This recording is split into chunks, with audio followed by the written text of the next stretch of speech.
Ieri vi ho parlato della tecnologia di bordo di questa BMW Serie 1 2020-2021. Oggi, in questo breve tutorial, ve l'avevo anticipato, è il caso di scoprire come collegare il proprio smartphone via Bluetooth alla Serie 1. Andiamo a scoprirlo subito insieme. Bene, la procedura è veramente semplicissima. Attualmente non abbiamo collegato nulla, però io ho attivato il Bluetooth sul mio dispositivo. Per darvi un po' di contesto, utilizzerò un iPhone 8. In primis andiamo su Com, premiamo su Com, oppure nella home page con il rotore ci dirigiamo su Comunicazione. Tra contatti, ultime chiamate, compone numero, che sono le funzionalità del telefono, oltre a BMW Assistance, messaggi e quant'altro, andiamo su però Gestisci dispositivi mobili. Qui abbiamo i dispositivi precedentemente connessi, se magari ci eravamo già connessi e non riusciamo a trovare la maniera di collegarsi alla vettura, oppure connetti nuovo dispositivo.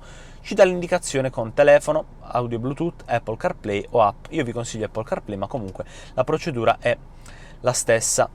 Praticamente ci dice di avviare la ricerca dal nostro telefono e cercare appunto il dispositivo, che è praticamente chiamato, in questo caso specifico, con questo nome, quindi BMW 50116. Noi con il nostro iPhone 8 in questo caso attiviamo appunto il Bluetooth, cerchiamo altri dispositivi, in questo caso ho trovato BMW 50116, premiamo su OK e abbina perché il codice è lo stesso, consentiamo la sincronizzazione e ci dirigiamo anche, l'auto sta riconoscendo e sta verificando tutto ciò, verso appunto l'utilizzo di Apple CarPlay in modalità wireless. Nel frattempo che si collega vi dico che non solamente, innanzitutto attiviamo la rete Wi-Fi, perché ci serve anche il Wi-Fi attivo per usare Apple CarPlay, non solo il Bluetooth come per esempio con telefono e audio semplice, ma vi dico che possiamo utilizzare Apple CarPlay sia in modalità wireless attivando Wi-Fi e Bluetooth, sia con il cavo, in questo caso del telefono personale.